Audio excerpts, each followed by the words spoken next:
Jatuh di kamar mandi, kena ujungnya bathtub, terus darahnya itu ke langit-langit kamar tidur lo. Keren banget tuh. Is you stupid or is you dumb? We tryna save your life. Stop making the cap, boy.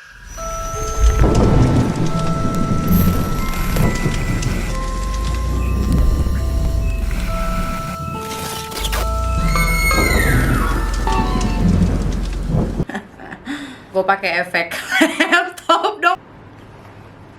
So make it scarier. Hey guys, Vigits, apa kabar? How are you hari ini? Welcome back to Paranormal. Yes, it's been a while. Bagi kalian yang nanyain gue kemana aja, udah hilang sebulan, I have the video for that. Well, I think you should check that out first and then come back here again. So in today's paranormal video, gue akan ngomongin seseorang yang jadul gitu. Wah, I'm talking about like zaman dulu banget. Like it's not recent, bukan tahun 1990. No, we're talking about kita balik ke 1930-an. Yes, media itu udah exist. Kenapa gue mau ngomongin kasus tahun 30-an? Well, the interesting part ini adalah it's bizarre dan aneh gitu loh. Bukan jurik, but more like kayak pembunuhan, murder. Gue nggak mau jelas banget, cause you know dolar kuning. Imagine this ya guys. Lo nginep di hotel, tapi kuncinya itu dari luar. Lo nggak bisa ngunci diri lo dari dalam. Kedua, make sense gak sih kalau misalnya orang nih ya jatuh gitu ya, jatuh kena ujung tempat tidur aja gitu, ya berdarah lah di sini. Tapi darahnya itu nyipratnya sampai ke langit-langit dan itu banyak gitu, udah kayak kolam. I know you're curious. Kalau nggak curious, curious dong. Biar seru anjir. Well, before this video starts, you already know what to do.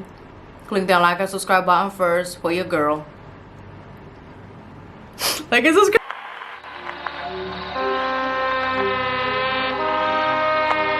Pada tanggal 2 Januari tahun 1935,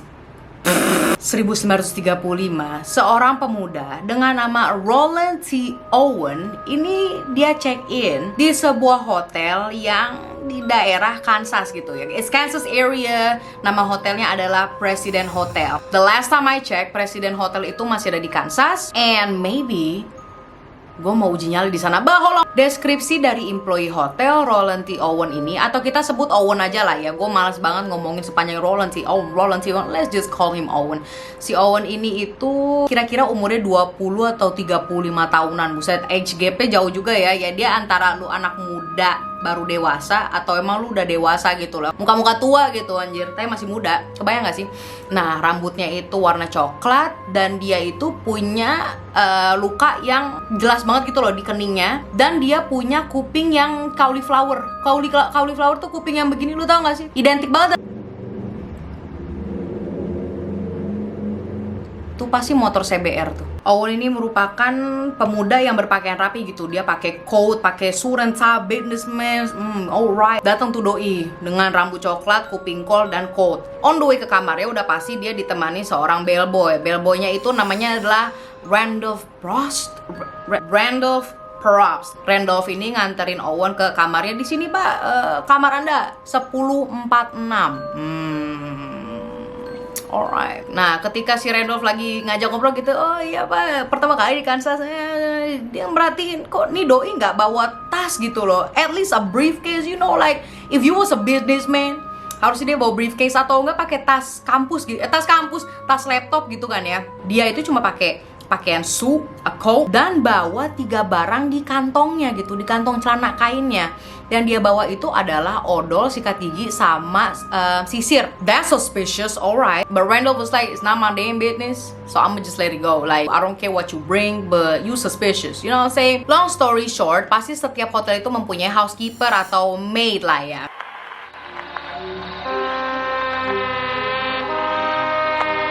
Seorang housekeeper di hotel presiden ini yang namanya adalah Mary Soptic. Dia ini emang shiftnya, tugasnya itu di lantai 10. That includes kamar 1046. So, again with the damn motorcycle. Ya udahlah tuh, Mary Soptic, si housekeeper ini ketemu sama Owen, dimana akhirnya Owen minta request gitu lah. Owen bilang gini ke Mary, kamu terserah mau bersihin kamar saya kapan aja, tinggal masuk aja, maupun saya lagi di kamar, lagi ngapain juga, lagi salto, lagi berzina, just go into it, you know, just clean my room, get your shit done, you know, get the business done. But si Owen ini ngasih satu note yang penting ke Mary, di mana dia bilang gini akhirnya, terserah kapan lu mau bersihin kamar gua, kapan aja, I don't care. Tapi please jangan pernah ngekunci kamar gua dari luar ya, thank you. Lu bingung kan? Kunci kamar gua dari luar, bukannya kunci di hotel itu dari dalam ya Mar ya? Maksudnya lu bisa ngeklik dari dalam gitu? No, apparently pada tahun 1930-an or like way back then di Hotel Presiden, I don't know if it's only Hotel Presiden atau hotel-hotel lain di Kansas, I don't know. But according to narasumber, Hotel Presiden ini dulu sistem pintunya itu dikunci dari luar gitu.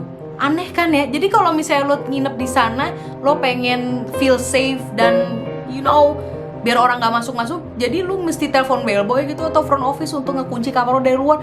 Okay, that's too much to think. Anyways, let's go back to the story. Si Mary bilang, oh iya sir, nggak bakal saya kunci dari luar, saya buka aja. Iya, soalnya saya nungguin teman saya nih, segera mungkin dia akan datang gitu. Teman saya, alright. Setelah Mary ketemu dengan Owen, Mary tuh ngeliat kok si Owen nih rada aneh ya, karena dia ngeliatin si Owen nih dengan pintu masih kebuka. Owen tuh tutup jendelanya serapet-rapetnya, nutup gordennya, matiin semua lampu jadi segelap-gelapnya, tapi cuma satu lampu tempat tidur yang di ujung, dan itu tuh udah redup banget. Serem banget ya, ngapain coba? Like you wanna do yoga, serenity, you know, calm yourself. That's not how you do it, sir. Like, pada jam 4 sore kemudian, Mary bawa tuh anduk baru. Lu masih inget kan tadi kalau Owen bilang, lo masuk aja kalau lu mau bersihin kamar gue, walaupun gue di dalam atau apa, gak usah diketok, masuk aja gitu kan. Ya udah, Mary did what he instructed her to do. So, you know, masuk aja langsung kamarnya. Emang gak dikunci kan? Nah, masih loh kamarnya gelap dan cuma ada satu lampu kecil di ujung kamar. Ya udah, Mary masuk. Oh, mungkin si Owen kagak ada ya. Di ujung mata anjir, si Owen lagi di atas tempat tidur. Was he sleeping? No. Si Owen gak tidur sama sekali. Dia duduk di atas tempat tidur dengan pakai baju rapi, masih pakai baju kotnya tadi, dalam kegelapan, ngeliatin Mary gini. Ya udah, setelah ganti handuk, buru-buru deh tuh Mary, anjing lah. Tetapi sebelum Mary pergi itu, di ujung meja tuh ada memo.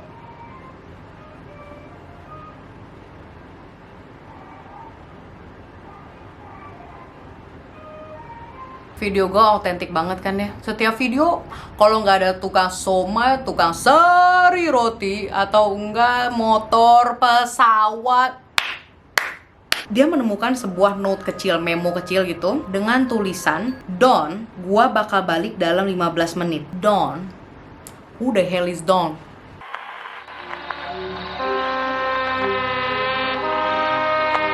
Besok hari, tanggal 3 Januari 1930 something, si Mary balik tuh untuk ngebersihin kamarnya Owen. Ya kira-kira jam setengah 11 pagi lah ya, 10.30 pagi. Apparently ketika Mary di depan pintunya kamar Owen, pintunya kekunci. Oh berarti si Owen lagi pergi nih, dia ngunci kamarnya. Alright then, sah, Mary buka kan, truk masuk. Ternyata pas lagi masuk, Owen ada di dalam dong. Sir, I didn't lock your door last night, but...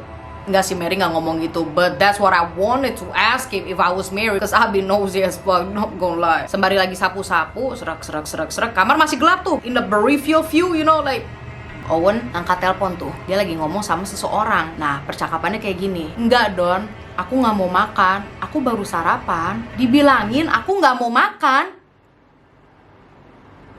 Okay, shit, if you don't wanna eat, you don't have to, yeah, right? Somebody ask him, kayak ya orang pacaran, kamu udah makan belum ya? Gitu kan, makan dong. Ya gue gak mau anjing gitu. That's like what happened. But before I continue to the next chapter, siapa yang ngunciin kamar dia dari luar? Jam 4 sore, baliklah lagi Mary. Terus si Mary dengar ada suara dua cowok dalam kamarnya si Owen. Maksudnya that includes Owen gitu. Kayak mereka tuh lagi argumen gitu loh. Satu suara Owen, satu suara yang berat gitu.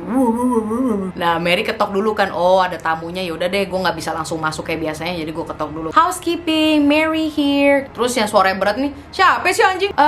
Ini saya Mary, mau ngasih anduk seger nih buat bapak ya, gitu kan. Nah, yang si suara berat nih jawab, kita nggak perlu anduk seger. You don't need towel for that. Sorry. Pada malam hari itu juga ada seorang perempuan, which is tamu juga dalam President Hotel ini, yang menginap di kamar sebelah Owen, which is like tetanggaan lah ya, samping-sampingan. Nih cewek nih komplain nih kalau misalnya kamar samping tuh berisik banget ya ke front office nih. Kamarnya Owen nih berisik banget. Ada suara cewek sama cowok bacot-bacotan, berantem kok megar-megelegar banget gitu kan. Pada malam itu juga di kamar 1055 itu tuh ada mengadakan sebuah party atau pesta gitu loh. Mungkin aja suaranya dari situ. But kamarnya Owen tuh 1046, kamar si cewek ini 1048. It's a little bit far.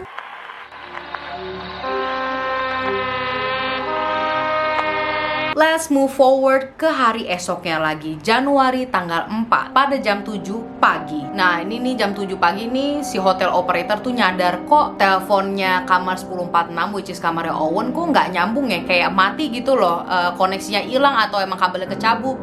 Gue nggak bisa connect nih ke telepon kamarnya Owen. What's going on here? What happened? Akhirnya si hotel operator ini nyuruh salah satu bellboynya, yaitu si Randolph itu yang nganterin dia pertama kali. Udah tuh si Randolph masih jam 7 pagi masih nyambungin nyawa, disuruh ngetok-ngetok tamu, suruh nyambungin telepon. You know what it is, what it is. Naik deh tuh. Nah, sebelum dia ngetok kamarnya, ada sign do not disturb, jangan ganggu. What should I do then? But the phone connection needs to be connected and it's a hotel procedure. Tek tek tek tek gitu. Terus ada yang nyaut, masuk aja, nyalain lampunya juga ya. Masuk aja, nyalain lampu juga ya. Si Randolph, Oke. Nah, ketika dia mau masuk kamarnya, susah dibuka gitu loh. Bukan kekunci dari dalam, tapi susah dibuka. FYI itu kamar nggak dikunci, karena kan kuncinya dari luar. Jadi ini apa sih, ini kok susah banget dibuka gitu. Like something kayak nahan pintunya untuk dibuka. Akhirnya si Randolph mikir, nih orang lagi kagak jelas nih, suruh masuk tapi pintunya diganjel, anjir gitu kan. Akhirnya dia nyaut aja si Randolph, ya udah pak, tolong pak itu colokin lagi kabel telepon biar nyambung gitu ke front office. Move forward ke jam 8.30, jam setengah 9. Teleponnya belum nyambung, udah dibilangin tadi tolong minta dicolokin doang, apa susahnya gitu kan. Itu jam setengah 9 tuh, udah disuruh dari jam 7. What's going on over here, Owen? Akhirnya dia manggil bellboy yang satu lagi, dimana dia bawa master key, which is kunci untuk segala hal, bisa membuka semua pintu di dalam hotel, yaitu namanya si Harold Pike. On the way ke kamar 1046. Karena dia bawa master key dan segala pintu bisa dibuka, ya udah tuh dia buka kamarnya si Owen. Cekrek lah, enteng, nggak ada hambatan untuk ngebuka gitu loh. Kamar gelap gulita masih sama. Sumber pencahayaan juga dapetnya dari lorong hotel gitu. Pas lagi dia buka pintu, Harold, dia melihat figurnya si Owen telanjang bulat gitu ya di atas tempat tidur. Gelap banget tuh, anjir bodoh nih orang kenapa sih, mabok kali ya gitu kan. But at the same time dia ngeliat kok spray kasurnya warnanya nggak putih lagi gitu. What I'm talking about, di sekelilingnya Owen aja gitu loh, di bundarannya Owen aja warnanya kayak gelap gitu. Apaan nih, dia muntah kah atau dia numpain minuman kah? Si Harold just doing his job. Akhirnya dia nggak mau mindin Owen's business. Dia nyari teleponnya, mana teleponnya kok nggak ada di meja. Ternyata teleponnya itu udah mental kemana gitu, udah di ujung kamar, nggak tahu, udah di bawah, di atas karpet gitu. Ngapa dilempar-lempar telepon, pantesan gitu kan kagak nyolok-nyolok. Taruh lagi teleponnya di atas meja, colokin dah tuh. You know what, dia tutup lagi pintunya. Pada jam 10.30, approximately jam setengah 11, teleponnya kamarnya Owen itu nggak nyambung lagi. This bitch, what's going on with you? Like, don't be messing out with the hotel's phone, you know what I'm saying? Ya udah, bellboy naik lagi ke lantai 10. Astaga, masuk ke kamarnya Owen 10.46, gelap gulita, but there is something really disturbing. Si bellboy menemukan badan Owen lagi ngeringkuk gitu, 2 langkah dari pintu kamarnya. Dan dia nggak bergerak gitu, kayak cuma di bawah gitu, tangannya itu di atas palanya begini sambil bergetar-getar. Bellboy panik, nyalain lampu, tas. Darah ada di sekeliling dinding, darah ada di langit-langit, di tempat tidur, di kamar mandi, dan di seluruh badannya Owen. Dan yang paling parah itu adalah di bagian kepalanya Owen, makanya dia megang begini.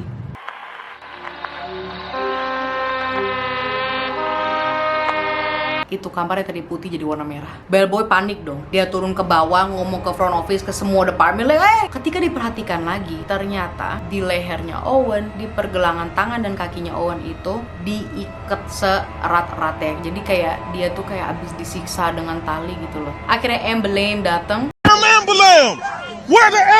Dan diketahuin bahwa kepalanya itu tuh kena fracture. Soalnya mbak, kepalanya itu kayak dikepruk berkali-kali loh ya. Tulang this bone pelipis, I forgot, IPA gue jelek dulu tuh sampai retak. Banyak luka tikaman di dadanya sampai akhirnya paru-parunya itu bolong.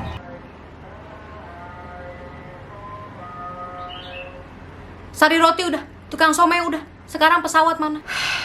Crazy partnya itu adalah ketika dia udah datang ke rumah sakit, dia masih hidup. Datanglah seorang detektif, nanyain dia gitu kan. Nggak cara paksa sih of course. Dia nanya, siapa yang ngelakuin gini ke kamu? Owen udahlah paru-paru bolong, suara abis, napas juga udah susah. Dengan susahnya ngomong gini, nggak ada siapa-siapa. Terus dia nambahin gini sambil menggap-menggap, gua jatuh di kamar mandi, terus kena ujungnya betap. Sir, jatuh di kamar mandi, kena ujungnya betap, terus darahnya itu ke langit-langit kamar tidur lo. Keren banget tuh. Is you stupid or is you dumb? We trying to save your life. Stop making the cap, boy. They just don't make any sense. Jatuh di kamar mandi, kaki sama tangan lo diikat sama leher lo juga diikat dengan erat. Oh damn, what kind of bizarre accident that was? Menurut dokter, lukanya Owen ini, everything that happened to Owen ini kira-kira estimasinya itu 6 atau 7 jam lalu. Coba kita trace back lagi ya. Lo inget kan tadi gue bilang si bellboy itu naik lagi ke atas jam setengah 11-an. Ambil deh, kira-kira dia nyampe ke rumah sakit tuh jam 11 lah ya si Owen. Sekarang itu mundur 6 atau 7 jam sebelumnya. 11, 10, 9, 8, 6, 7. Jam 7 itu pas lagi hotel operatornya nyuruh bellboy naik kan. Kenapa teleponnya ini nggak nyambung gitu. Dan lo masih inget tuh ada jam 7 itu pintunya itu susah dibuka kayak diganjel sesuatu. Dan ada suara orang ngomong gini, masuk aja nyalain lampunya. Meanwhile, boy, what if yang di dalam kamar itu yang ngejawab si bellboy yang pertama kali itu adalah seorang yang lain.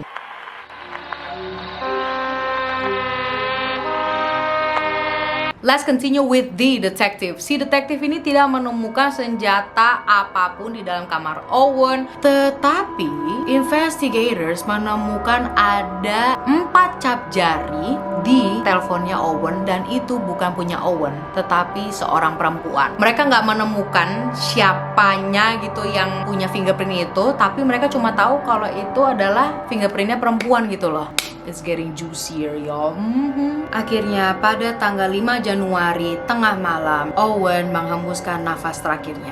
Further investigation, si Owen ini kan check-in ke presiden hotel dengan nama Ronald T. Owen ya. Apparently, Ronald T. Owen ini bilang kalau dia itu dari Los Angeles. Nih ya, tetapi pihak Los Angeles tuh nggak ada rekor sama sekali atau data yang namanya Roland T. Owen. Itu nama asli atau bukan?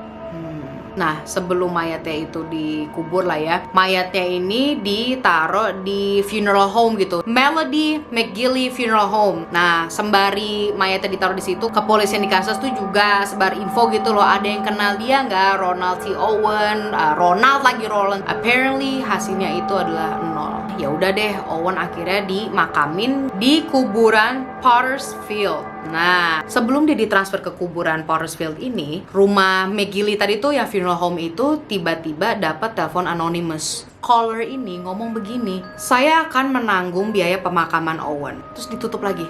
Hah?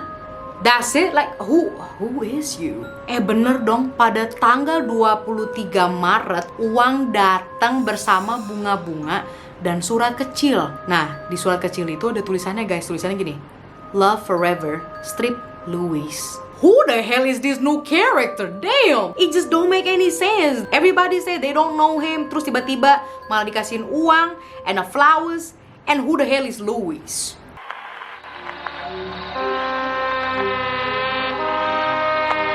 Setelah kejadian tersebut, let's move forward ke setahun setengah. Pokoknya tahun 1936. Seorang wanita dengan nama Ruby Ogletree membaca sebuah berita mengenai kasusnya si Owen ini. Nah, dalam koran itu tuh ada fotonya Owen. Ruby Ogletree ini nangis. Ternyata itu adalah foto anaknya.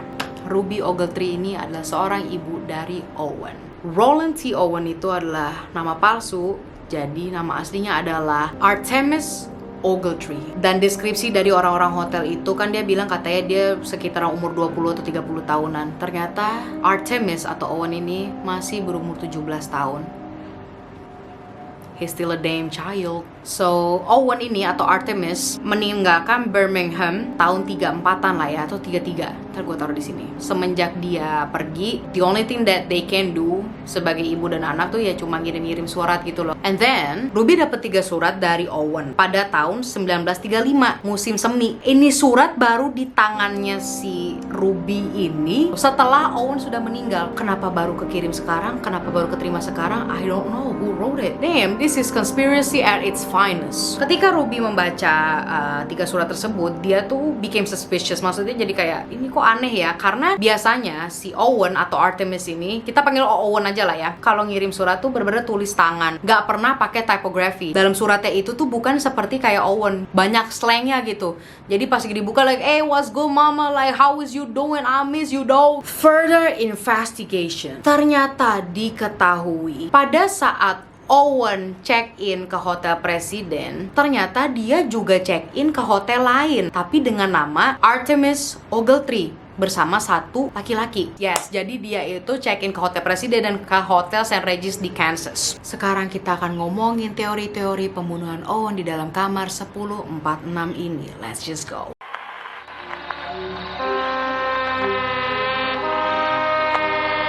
Nomor 1 adalah who is Dawn. Selama dia di hotel, dia itu benar-benar secluded, benar-benar mengurung dirinya dan felt like dia tuh cemas menurut si Mary. Dan Mary ini banyak banget evidence-nya gitu loh. Dia nemuin surat yang namanya ada Dawn tunggu bentar lagi, dan kedua juga Mary mendengar suara berat itu, or maybe it was Dawn. Dan ketiga, si Mary juga pernah eavesdropping percakapan Owen sama Dawn. And why did he decide to kill Owen? We still don't know the answer yet. Let's just go to number 2. Teori nomor 2. Ini tuh kayaknya gue lebih percaya yang ini ya, for some reason, I don't know. Teori ini didapetin dari elevator operator. Jadi ya seorang pekerja hotel juga lah ya, yang namanya adalah Charles Blockhair. Pada malam hari pembunuhan terjadi itu, Charles ini melihat ada seorang prostitusi yang berpakaian bougie naik ke lantai 10. Si Charles operator lift ini nanya mau kemana bu, ke kamar mana bu, soalnya dia kayak kelihatan bingung gitu loh. Si prostitusi ini like, saya mau ke kamar 1026 untuk mencari laki yang saya sangat susah temukan. Little did she know, little did we know, ya kan. Pada malam hari itu 1026 itu lagi nggak ada tamu. Jadi maksudnya ibu 1026 atau 1046? Interesting. Kata si operator ini juga, si cewek ini ternyata bersama seorang laki-laki yang dari lantai 9. Spekulasi bilang kalau ini cowok mungkin adalah Dawn, but who knows, right? Lo masih ingat kan telepon yang di kamarnya Owen itu ditemukan 4 fingerprint perempuan. Itu satu. Dan next lagi, tetangganya Owen ini komplain kalau misalnya kamar samping, which is kamarnya Owen ini berisik banget, ada cewek sama cowok argumen bacot-bacotan yang bener-bener ganggu banget gitu loh berantemnya. It's getting juicy y'all. So who the killer is? Let's go to theory number 3. Nomor 3. Who the hell bayarin pemakamannya si Owen or Artemis ini? Ini masih unanswered sih. Cause I watched several YouTube videos di mana banyak banget yang debat sama yang teori ini. So some say katanya yang ngebayarin pemakamannya si Owen itu adalah relatifnya dari seorang calon istrinya si Owen. Nah, lu bingung gak tuh dengan bahasa gue? Like, atau he was gay. Si Owen ini ketahuan kalau dia itu nggak setia dan dia selingkuh sama seorang cowok yang namanya Dawn. So maybe it was her. Akhirnya relatifnya mungkin the only thing that they can do itu ya setidaknya ngebayarin pemakamannya si Owen gitu. Love forever strip Louise. You know what? What do you think guys? Menurut kalian teori mana yang paling kuat? Dan kedua, Kalau lo punya informasi yang lebih lengkap dari gue, please tolong komen di bawah ini. I'll be appreciated because like I'm so hooked up with this story. I wanna know more. So thank you so much guys for watching this video. I really hope that you enjoyed this paranormal episode, cause gue seneng banget yang namanya kasus pembunuhan atau kayak jurik-jurik gitulah ya, yang berkelibatan dengan hotel. Mungkin gue bakal bikin playlist. Oh my, Somai udah serius. Anyways, kayaknya gue bakal bikin playlist paranormal yang khusus tentang kayak di hotel aja. Oh my god, so like this will be paranormal hotel, paranormal rumah sakit jiwa, paranormal sekolah. Anyways, thank you so much guys for watching this video. I will see you next